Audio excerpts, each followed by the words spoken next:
सरांचं आणि शंतनूचं काही भांडण झालं होतं का?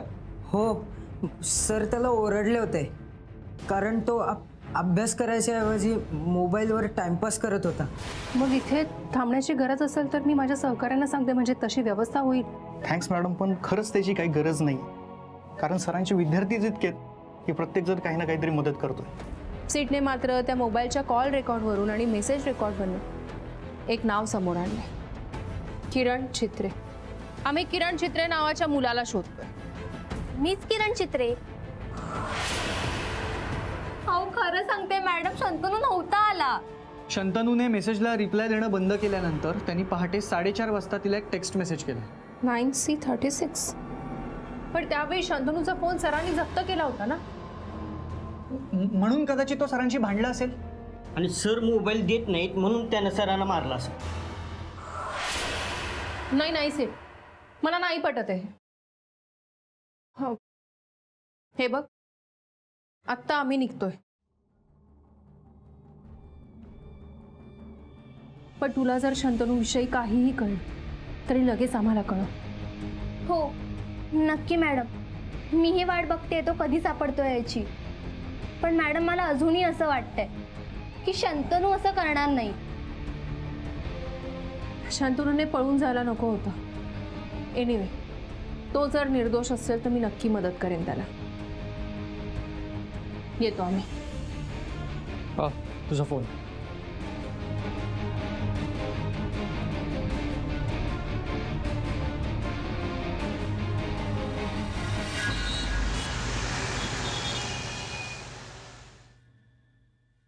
किरण शंतनूचा मित्र नाही तर मैत्रीण आहे, आणि तिला शंतनूबद्दल कितीही खात्री असली तरी मी महेश कर्वी तिच्यावर नजर ठेवली आहे. आणि 9C36 असा काही पत्ता असू शकतो का, किंवा अशी कुठली बिल्डिंग असू शकते का, याचा शोध घ्यायला समीर आणि राकेशला सांगितलंय. शंतनूने किरणला जे काही मेसेज केले त्यावरून तरी त्यांच्यामध्ये फक्त प्युअर फ्रेंडशिप आहे असंच वाटतंय. पण प्रत्येक वेळी आपल्या मनाचं प्रतिबिंब आपल्या मेसेजमध्ये उतरतंच असं नाही ना. पण त्याच्या शेवटच्या मेसेजमुळे मी सुद्धा कन्फ्यूज झाले. 9C36 म्हणजे काय? शंतनूने याआधी कधीही किरणला कोडी वगैरे पाठवली नव्हती. मग हे एक अर्धवट कोडं आहे की आणखी काही?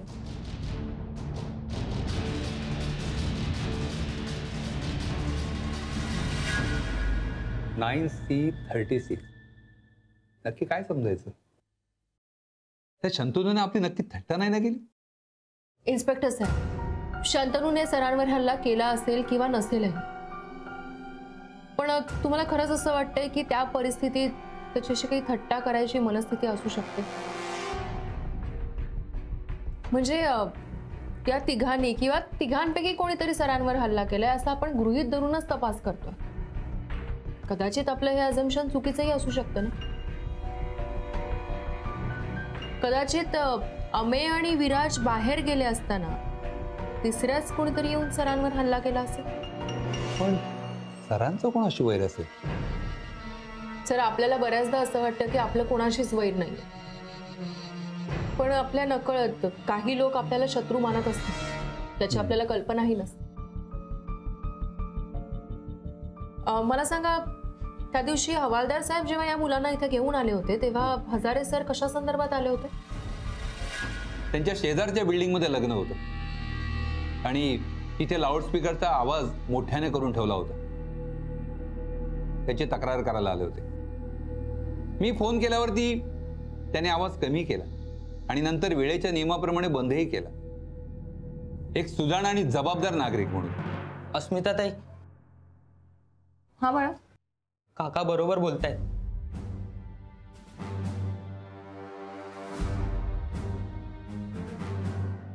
कुणीही चुकीचं वागलेल्या सरांना सहन व्हायचं नाही.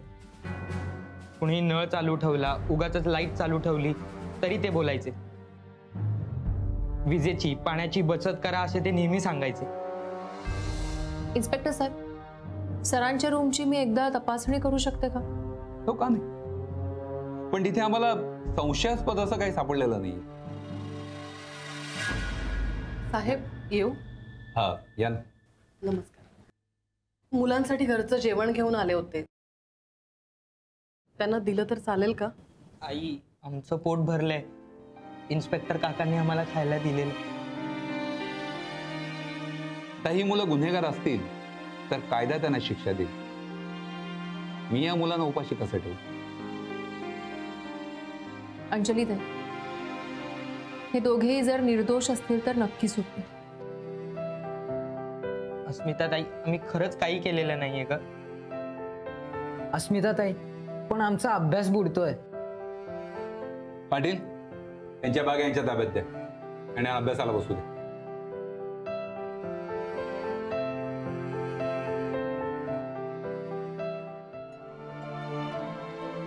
आई, अभ्यासाला बसतो.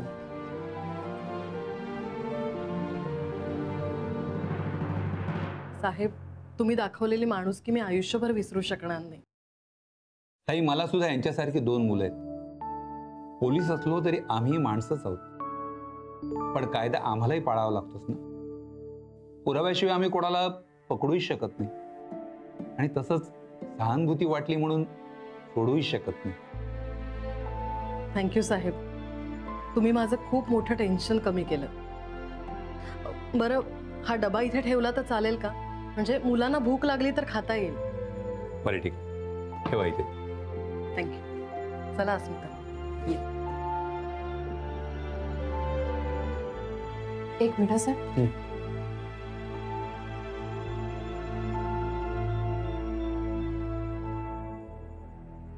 हा, सेट तू आणि बंडू सरांच्या खोलीवर जा. सरांच्या रूमवर फारसं सामान नव्हतं. ही एक हिशोबाची डायरी फक्त होती आणि सरांच्या विद्यार्थ्यांनी त्यांना लिहिलेली पत्र आहेत या फाईलमध्ये. यात कोणी डॉक्टर झालंय, कोणी इंजिनियर आहे, कोणी सरकारी ऑफिसर आहे. सगळ्यांच्याच मनात सरांबद्दल कृतज्ञता आहे. मॅडम, आणि हे पत्र बहुतेक त्यांच्यातल्याच कोणाला तरी सरांनी हे अर्धवट पत्र लिहिलं. जी नंदू, सॉरी, श्रीयुत आनंद आगाशे. आता तू मोठा अधिकारी झालायस, तुला नंदू कसं म्हणू? तू रागावणार नाहीस माहितीये म्हणा, पण तुम्ही माझा मान राखलात. आता तुझ्या पदाचा, खुर्चीचा मान राखणं माझं काम. तू बढती मिळाल्यावर पत्र लिहिलंस.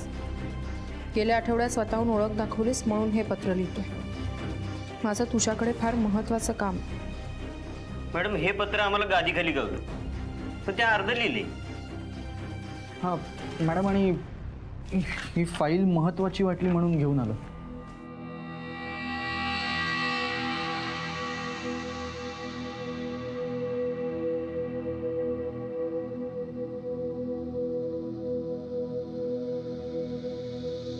ही पत्र, ही कात्रणं यावरून लक्षात येतं की सर फक्त आदर्श शिक्षकच नाही आहेत, तर एक जबाबदार आणि जागरूक नागरिक सुद्धा. समाजात कुठेही काही गैरप्रकार घडत असेल तर त्या समस्येला पत्र लिहून निर्भीडपणे वाचा फोडतात ते. मॅडम, ही पत्र आणि या आगाशाने लिहिलेलं पत्र, या दोघांच्यात काही संबंध असेल का? अरे पण पत्रात प्रॉब्लेमचा उल्लेखही नाहीये. पण मग हे पत्र अर्धवट का लिहिलं असेल? हे आनंद आकाश कोण असतील? पत्रात सरांनी असं लिहिलंय की तू बढती मिळाल्याचं मला कळवलं होतंस. म्हणजे कदाचित या पत्रांच्या फाईलमध्ये आनंद आकाशांचं पत्र असू शकतं. मी बघतो. बघ सर.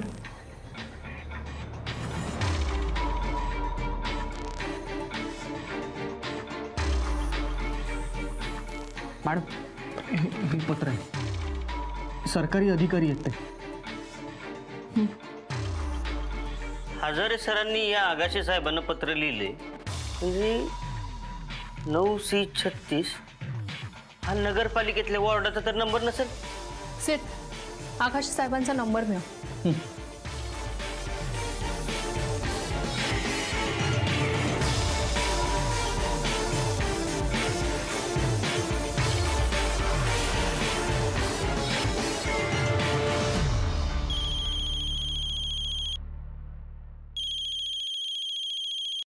हॅलो. हां, नमस्कार. मी खाजगी गुप्तहेर अस्मिता अग्निहोत्रींचा सहकारी बोलतोय, सिड. बोला सीड. मला हजारे सरांबद्दल तुम्हाला काहीतरी विचारायचं होतं. हजारे सरांच्या हल्ल्यामुळे मी फार अपसेट आहे. सकाळीच हॉस्पिटलला जाऊन आलो. सर अजूनही बेशुद्धच आहेत. साहेब, आम्हाला हजारे सरांच्या घरी त्यांच्या गादीखाली त्यांनी तुम्हाला लिहिलेलं एक लेटर सापडलंय. बहुतेक त्यांचं तुमच्याकडे काहीतरी काम होतं. सरांनी मला पत्र लिहिलं होतं. आणि असं कुठलं काम असेल? नाही, म्हणजे पत्र अर्धवट असल्यामुळे संदर्भ लागत नाही आणि म्हणूनच तुम्हाला फोन केला होता. साहेब, मला विचारायचं होतं की नगरपालिकेमध्ये 9C36 असा वॉर्ड नंबर आहे का? त्या वॉर्डशी रिलेटेड कुठलं तरी काम असेल म्हणून त्यांनी तुम्हाला पत्र लिहिलं असेल. 9C36? हां. अशा नंबरचा कुठलाच वॉर्ड अस्तित्वात नाही. मग नागरी समस्येबद्दल त्यांनी तुम्हाला फोनवरती किंवा प्रत्यक्षात भेटून काही सांगितलं होतं?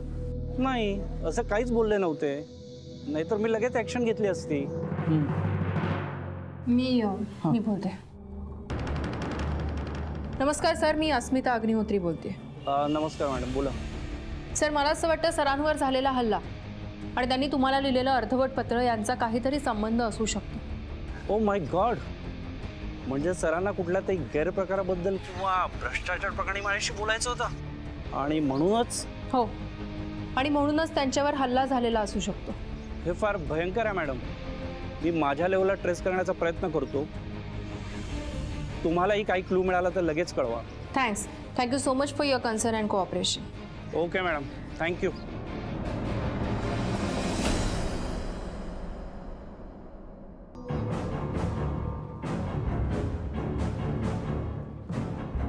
हजारे सरांनी आनंद आगाशेंना पत्र का लिहिलं असेल?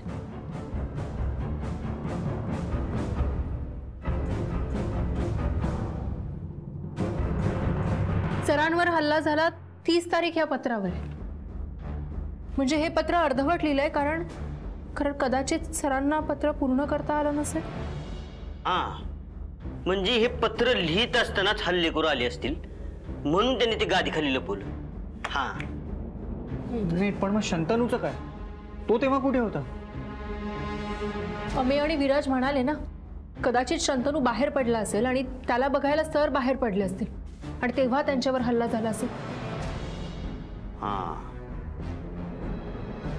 हे 9C36 काय भानगड आहे? त्याच्यात पण सापडणार कुठं?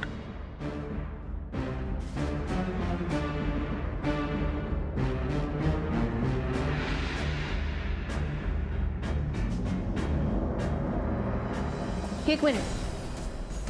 शंतनूचा मोबाईल सरांनी जप्त केला होता. याचा अर्थ त्यावेळी फोन सरांकडे होता. याचा अर्थ 9C36 हा मेसेज शंतनूने नाही, सरांनी केला.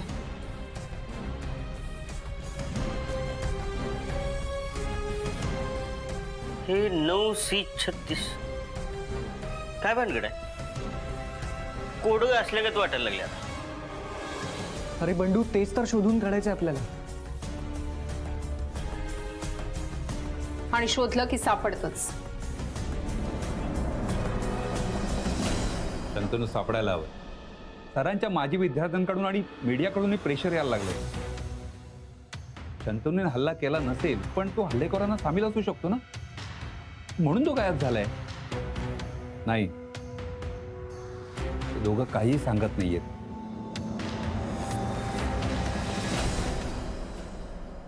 C36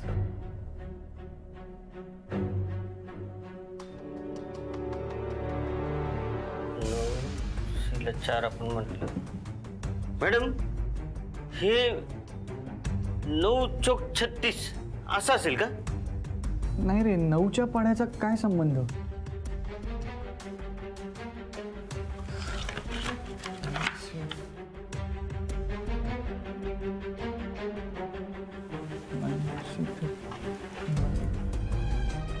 सीट बंडू, तुम्ही हे ऑब्झर्व केलं?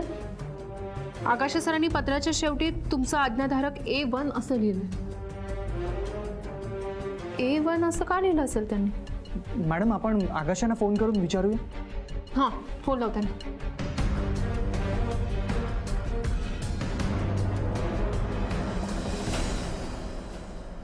लागतोय.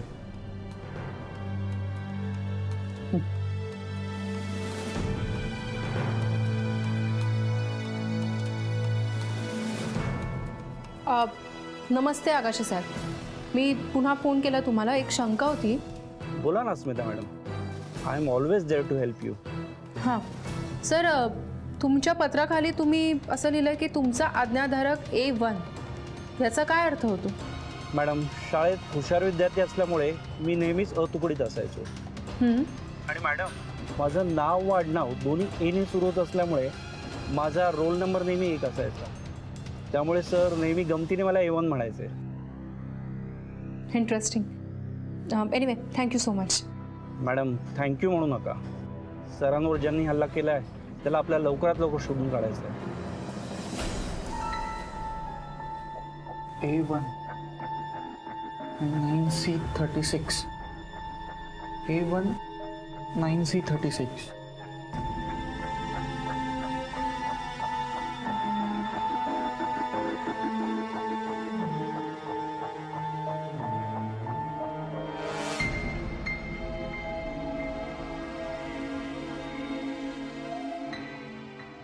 जर A1चा अर्थ तुकडी आणि रोल नंबर 1 असा आहे, तर 9C36 कोणाचा तरी रोल नंबर असू शकतो ना? मलाही तसंच वाटतंय मॅडम. कदाचित ज्या व्यक्तीने सरांवरती हल्ला केला ती व्यक्ती सरांची स्टुडंट असेल आणि हा त्याचाच रोल नंबर असेल. हा शंतनूचा असला तर नाही, पण तो 11वीत आहे. नाही,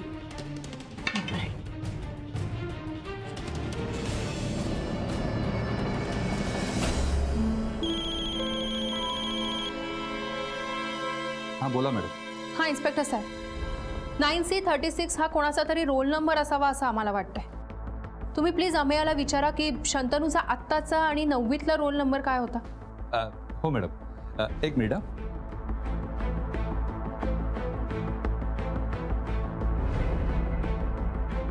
अमेया आणि विराज, शंतनूचा रोल नंबर सांगा मला. त्याचा रोल नंबर 63 होता का? आणि 9वीत असतानाचा? डोक्याला जरा ताण द्या आणि नीट आठवून सांगा मला. आता 9वीतला आम्हाला माहित नाही, कारण 9वीला तो इचलकरंजीला असायचा. मॅडम, ठीक आहे, पण तुम्ही प्लीज त्याच्या इचलकरंजीच्या शाळेत जरा चौकशी करा. त्याचा 9वीतला रोल नंबर कळणं फार महत्त्वाचं आहे. ओके मॅडम, मी चौकशी करतो. ओके. शंतनूचा 9वीतला नंबर सरांना कसं लक्षात राहील?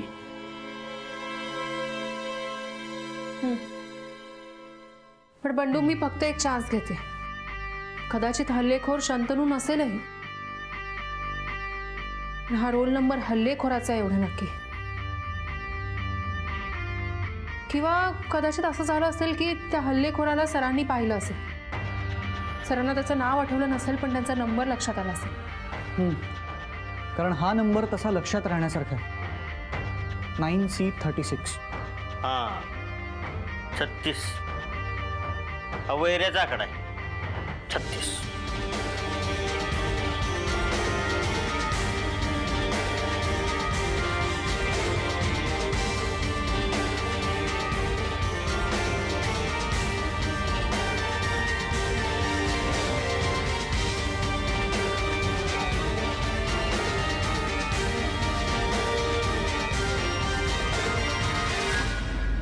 नववी क 36 हा आकडाच आपल्याला खऱ्या गुन्हेगारापर्यंत घेऊन जाईल. म्हणजे 9वीत शिकणाऱ्या पोरांनी सरांवर हल्ला केलाय. अमेय आणि विराजपेक्षा लहान मुलांनी? नाही बंडू, हा एखादा सरांचा जुना विद्यार्थीही असू शकतो ना, ज्याचा रोल नंबर 9वीत असताना 36 असेल आणि जो सरांच्या अगदी व्यवस्थित लक्षात राहिला असेल. एवढ्या वर्षांनी? सरांना रिटायर होऊन 10 तरी वर्ष झाली. हे शक्य आहे बंडू. काही लोकांची मेमरी खूप शार्प असते. एखाद्या सवयीचा परिणाम असू शकतो. मला आठवतंय, म्हणजे माझ्या शाळेमध्ये आचरेकर नावाचे सर होते. ते प्रत्येक स्टुडंटला त्याच्या रोल नंबरनी हाक मारायचे. 9K36.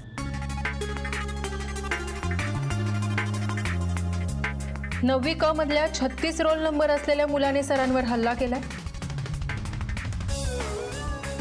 किंवा मग हा रोल नंबर असलेला विद्यार्थी या प्रकरणातला महत्वाचा दुवा आहे.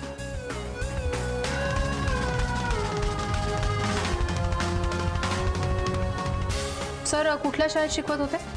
गोरेगावच्या शारदा विद्या मंदिरमध्ये.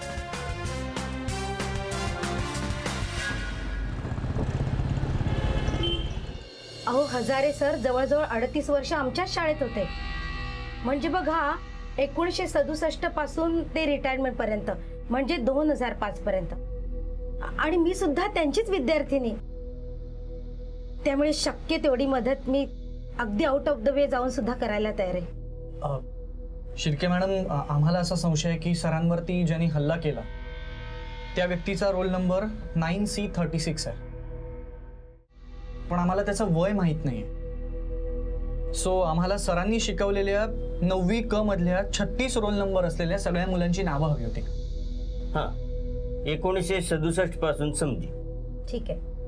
2000 पासूनची नावं कम्प्युटरमध्येच मिळतील आणि त्याआधीचे रेकॉर्ड्स मात्र जुन्या फाईल्समधून मॅन्युअली बघावे लागतील. हो, आम्ही मदत करतो की त्यांना. मला थोडा वेळ द्या, मी सगळी नावं देते तुम्हाला. एक मिनिट.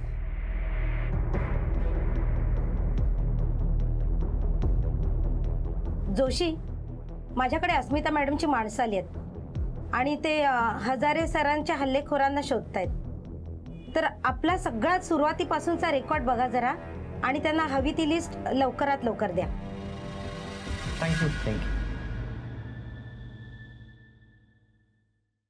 शिर्केबाई आणि जोशी सरांच्या सहकार्याने 9वी क मधल्या 36 रोल नंबर असलेल्या विद्यार्थ्यांची नावं मिळाली.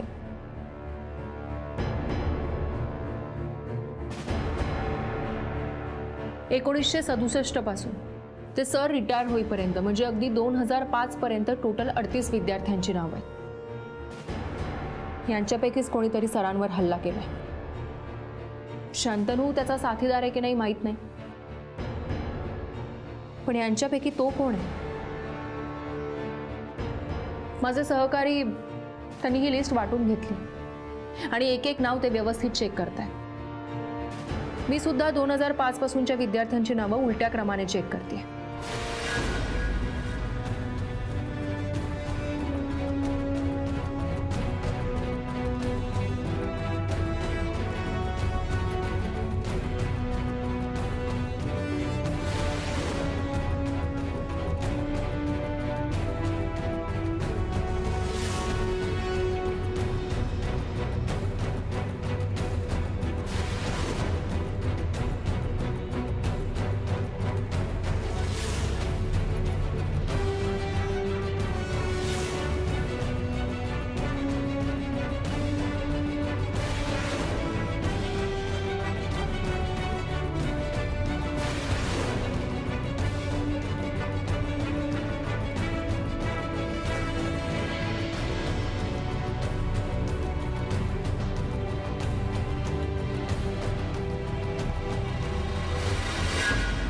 Thank you mister Pawaskar, thank you so much.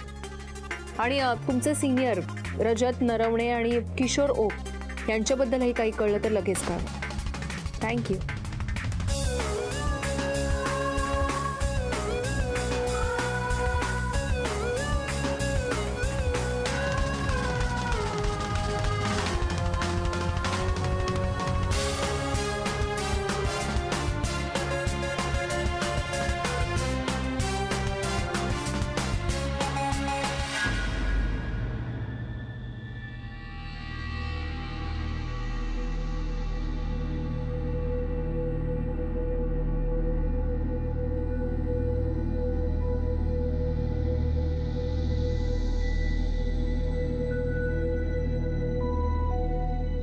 सरांचा पल्स रेट आणि बीपी सुधारते. It's a positive sign. अरे वा, देवाचीच कृपा म्हणायची. संध्याकाळच्या शिफ्टची नंदिनी आली नाहीये, मलाच डबल शिफ्ट करावी लागेल. मी जरा फ्रेश होऊन येते. तुम्ही इथे आहात ना? हो, मी आहे इथे. या तुम्ही नक्की या. नाश्ता करून आला तरी चालेल. मी तर म्हणेन कॉफी पण घेऊन या तुम्ही. मी आहे. थँक्यू.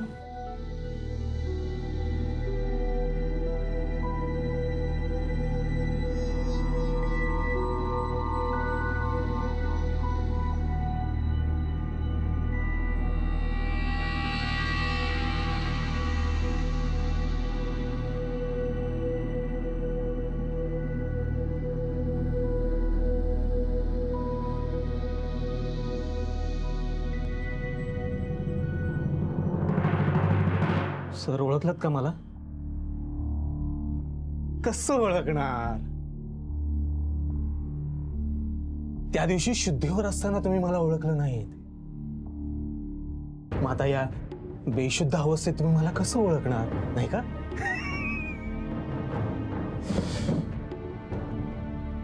मी तुमचा विद्यार्थी, मी प्रल्हाद मोने, जो 9वीच्या पुढे कधी शिकलाच नाही. कारण तुमच्या भाषेत सांगायचं तर माझा आणि अभ्यासाचा 36चा आकडा, नाही का? पण आमच्या बिल्डर रमाकांत शेखची 36चा आकडा घेऊन तुम्ही प्रचंड मोठी चूक केली सर, आणि त्याचेच परिणाम भोगताय.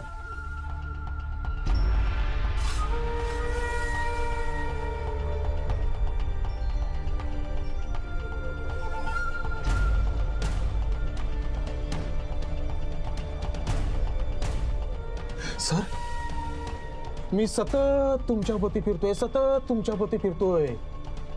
ती तुमची काळजी घेण्यासाठी नाही बरं का. शुद्धीवर आल्यानंतर तुम्ही कुणाला काही सांगू नये म्हणून.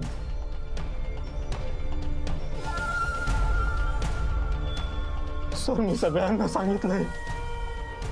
तुम्ही माझ्या मुलाची फी भरली, एकही पैसा न घेता त्याच्या 2 वर्षाची शिकवणी केली. सर, पण मी हे सगळं खोटंच सांगितलंय, तुमच्यावर पाळत ठेवण्यासाठी.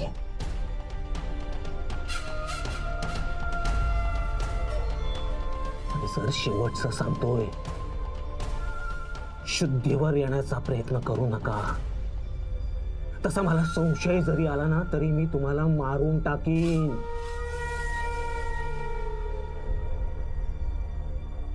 कारण आम्ही जे करतोय ते फक्त तुम्हालाच माहिती आहे, तुम्हालाच. सर लवकर बरे व्हायला पाहिजेत, म्हणजे ते सगळ्यांना सांगतील आपण काहीच केलं नाहीये. हो, आणि ज्यांनी सरांना मारले त्यांना अस्मिताताई शोधते. आई पण आपल्यासाठी आणि सरांसाठी प्रार्थना करते. आपण पण प्रार्थना करूया.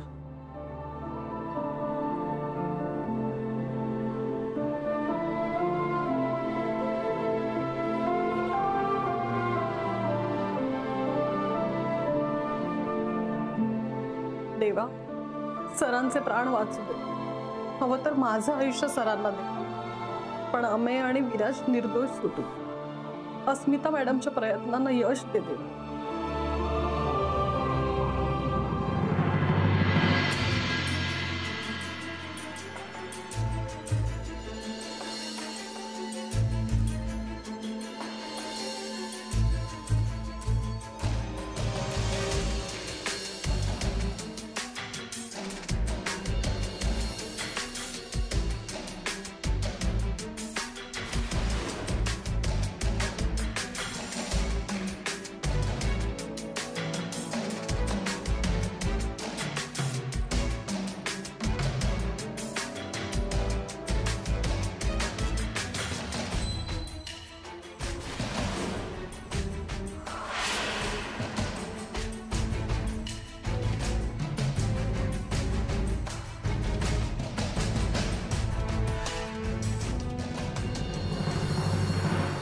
सर,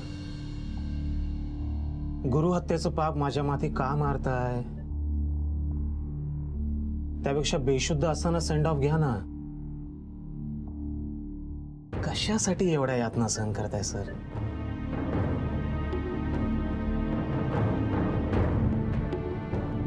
आज तो पुन्हा आलाय, पण मी बोलू शकत नाहीये.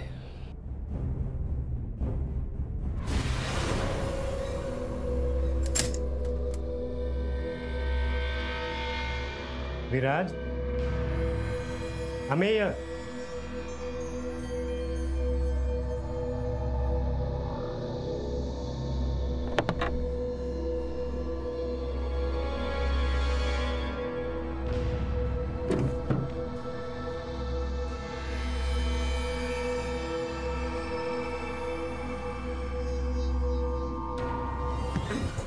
कोण आहात तुम्ही आणि एवढ्या रात्री घरात कसे घुसला? आमच्या वाटेत कोणी आलं ना तर आम्ही कधीही कुठेही आणि कुठल्याही वेळी शिरू शकतो.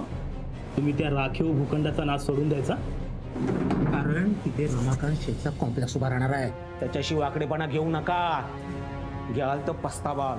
हे बघा, मी तुमच्या रमाकांत शेठला आणि तुम्हाला अजिबात घाबरत नाही. तो भूखंड मुलांच्या पार्कसाठी राखीव आहे आणि पार्कसाठीच राहणार. मी तिथे सिमेंटचे जंगल होऊ देणार नाही. मी हे नगरपालिकेत जाऊन हे प्रकरण धसास लावीन. राखीव भूखंडाचा GR मी जनतेसमोर आणीन. मी वर्तमानपत्रात पत्र लिहून या सगळ्या प्रकरणाचा छडा लावीन, आधीच सांगतो. त्याच्यातून तुम्हाला काय मिळेल? काय मिळेल तुम्हाला? रमाकांत शेठबरोबर चांगलं वागा, तो भलं करेल तुमचं भलं. मला लाज देत आहे. लाज नाही वाटत? अरे, मी विकला जाणारा माणूस नाही आहे. माझे विद्यार्थी हीच माझी दौलत आहे. अमेय, तुझी एवढी हिंमत, रमाकांत शेठच्या माणसाशी पंगा? आता इलाज नाहीये. सोडा सर.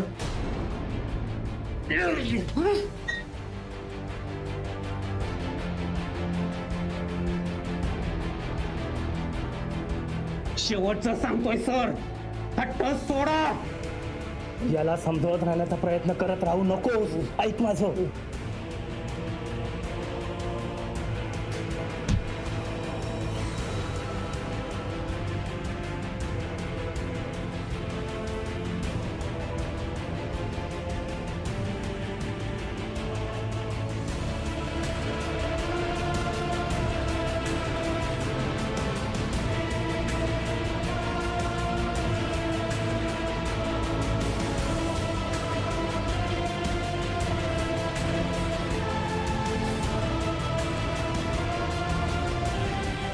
मला वाटतं म्हातारा खपलाय आणि याने पण पाहिलंय. याची पण व्यवस्था करायला हवी.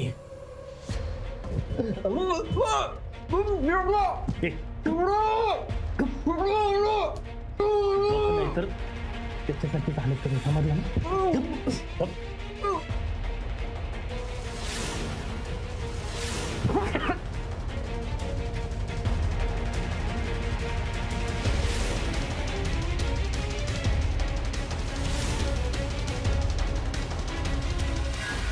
सोडा सर, हट्ट सोडा. तो मला सर का म्हणाला? त्याला कुठेतरी पाहिल्यासारखं वाटतंय. अरे, अभ्यास करायचा नाही वाटतं तुला? का 9वीच्या पुढे जायचंच नाहीये? आपला रोल नंबर 36 म्हणून अभ्यासाशी सुद्धा 36चा आकडा की काय?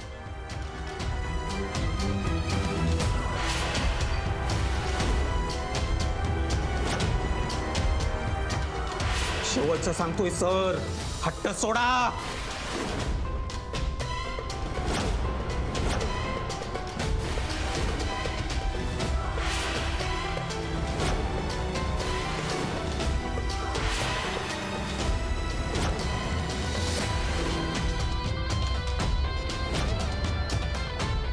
हा तोच आहे, माझा एकेकाळचा विद्यार्थी.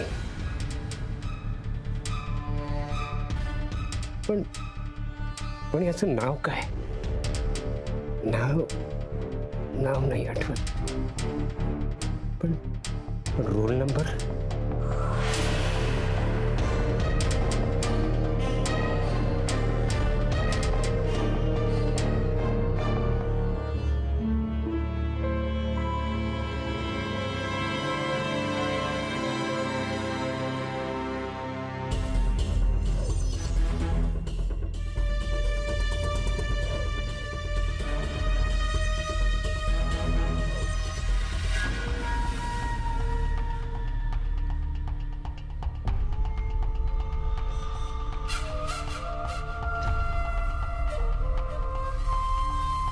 मोबाईल कोणाचा आहे?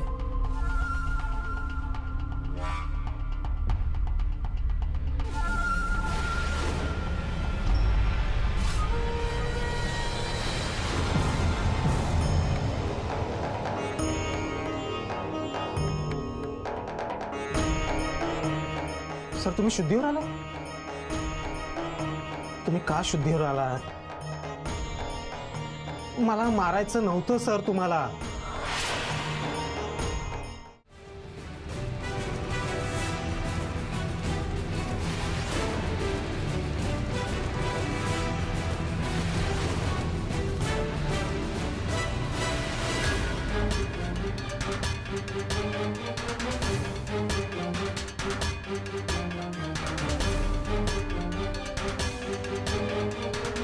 एक मिनिट डॉक्टर.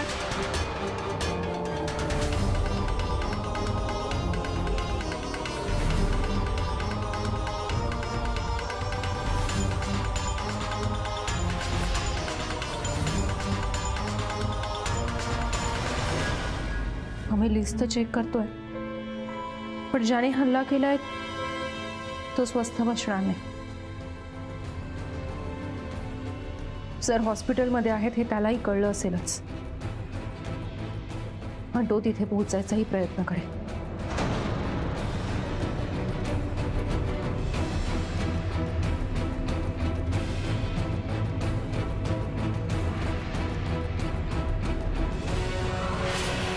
प्रल्हाद मोने. प्रल्हाद मोने.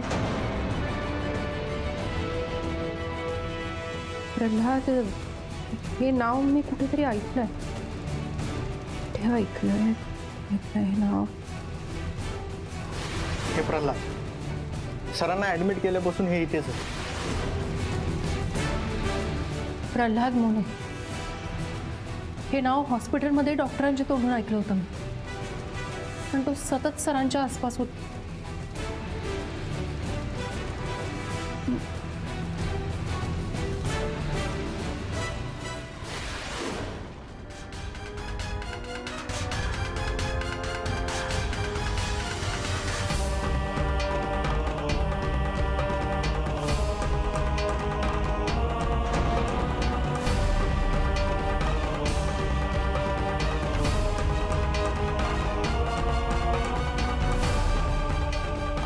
नाही सोडणार मी सर तुम्हाला.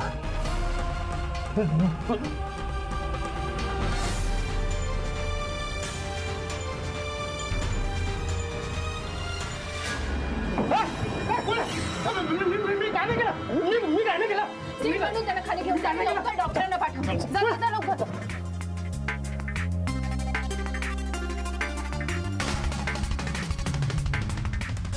काका काका डॉक्टर प्लीज प्लीज आहे ना बघा.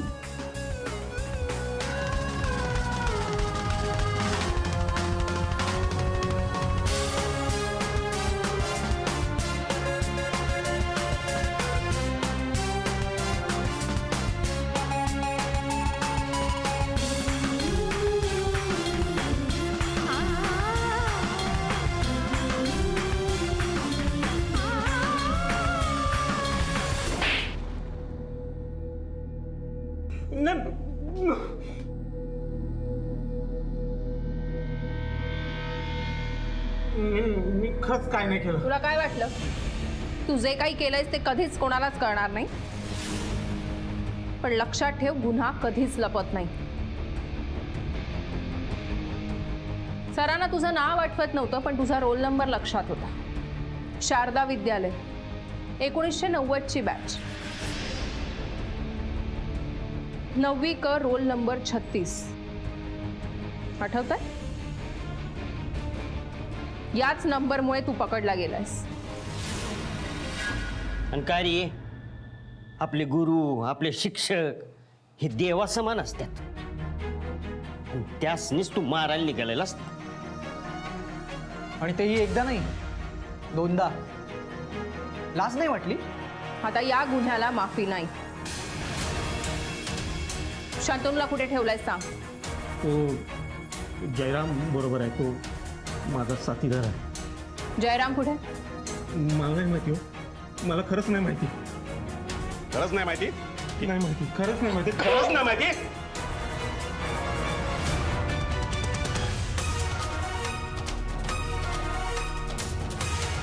अशा 2-4 मुस्काट पडले ना की हा बरोबर बोलेल. बोल लवकर, आम्हाला वेळ नाहीये, बोल.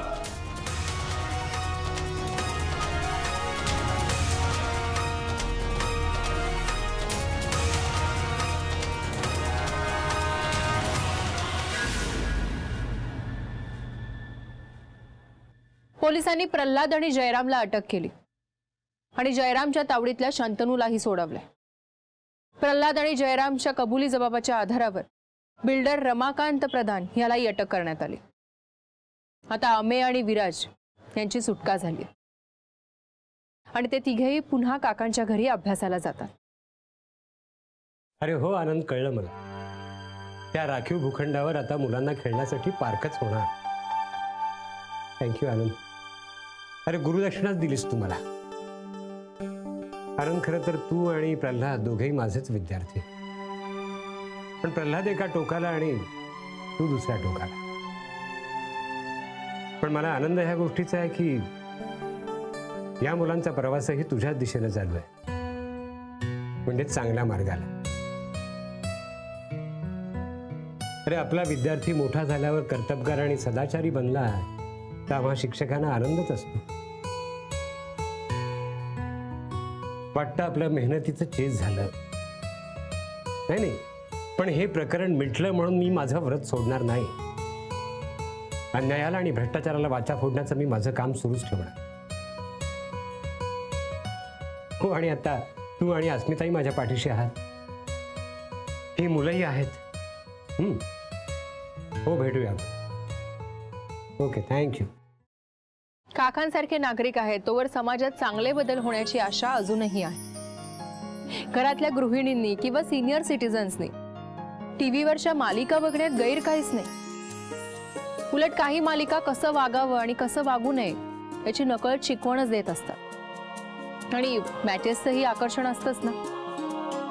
पण जेव्हा वार्षिक परीक्षा असतात किंवा काही महत्वाच्या परीक्षा असतात तेव्हा आपण एक उपाय करू शकतो ना, कारपूल सारखा. म्हणजे 3-4 शेजाऱ्यांनी एकत्र यायचं. घरातल्या हाऊसवाईफ्सनी, सिनियर सिटीजन्सनी मिळून त्यांच्या आवडीच्या मालिका पाहायच्या. आणि जे स्पोर्ट्स फॅन्स आहेत त्यांनी एकत्र बसून मॅच पाहायची. पूर्वी आपण चाळीत बघायचो ना, तशा. खूप मजा येईल. आणि घरातली एक खोली अभ्यास करणाऱ्या विद्यार्थ्यांसाठी राहा. बघा, प्लीज प्रयत्न करून बघा.